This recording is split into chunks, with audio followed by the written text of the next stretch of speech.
Баршаңызға қайырлы күн. Бүгін сіздерге ши бауырсақ деп жатады, ұсақ бауырсақ. Кей өңірлерде осы бауырсақтың рецептімен бөлісетін боламын. Арнама қош келдіңіздер.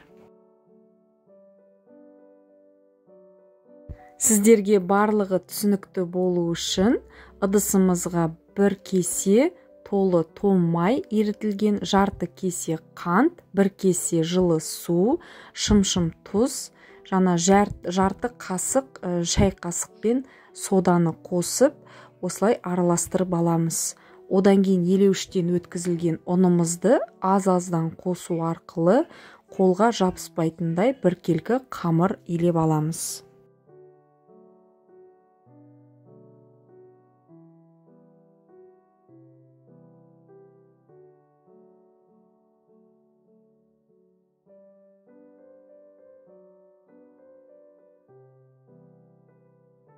Қамырымызды илеп алғаннан кейін міндетті түрде целлофанның ішіне салып 20-30 минутқа тындырып қоямыз.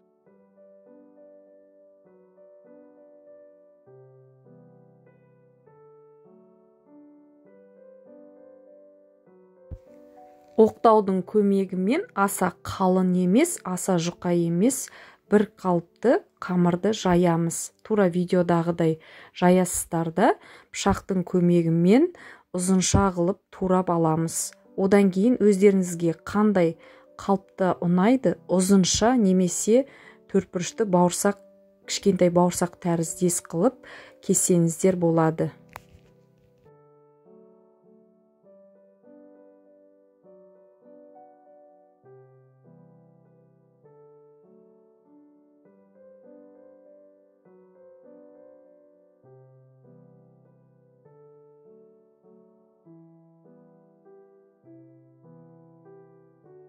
Қамырымызды ұзынша қылып турап алғаннан кейін, осылай видеода көрсетілгендей домалақ, яғни төртбұрышты бауырсақ тәріздес қылып кесіп аламыз.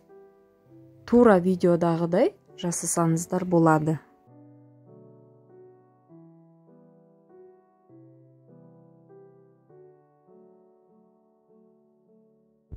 Ши бауырсағымызды осылай дайындап алғаннан кейін міндетті түрде майымызды ерітіп дайындаймыз. Менде мұнда қазанға тон майды көз мөлшермен салдым. Үстіне өсімдік майын бірге араластырып құйсаңыздар да болады. Негізі ши бауырсақтың жасалуының құпиясы тон майда иленеді де, тон майда піседі. Сонда бізде майымыз бауырсақта шылқылдап тұрмайды. Осылай жасасаңыздар да болады.